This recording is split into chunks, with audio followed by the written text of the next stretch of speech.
boughs of holly. Hello and welcome back to my channel to this special Christmas edition video. If you've ever looked for 3D printing ideas and wondered what to do next, well, with the holiday season coming up and Christmas just around the corner, I thought it would be a great idea to print some custom decorations for my Christmas tree. There are tons of available models you can try out from various websites. I for one use Thingiverse. I could always find what I'm looking for in there.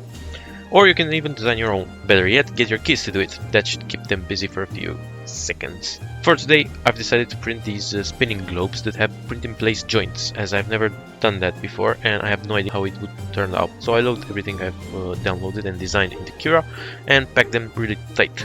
That will greatly reduce the printing time. Depending on the path the nozzle would take, it can cause some oozing, but that's another discussion. Anyway, I started printing this. It only takes about 5 hours and the print turns out great. I'm really happy with how these joints turned out. It's the first time I've tried this and I wasn't really expecting to get this good of a result. So that's been it for this short video. Thank you for watching. Let me know in the comment section where you find your ready to print models.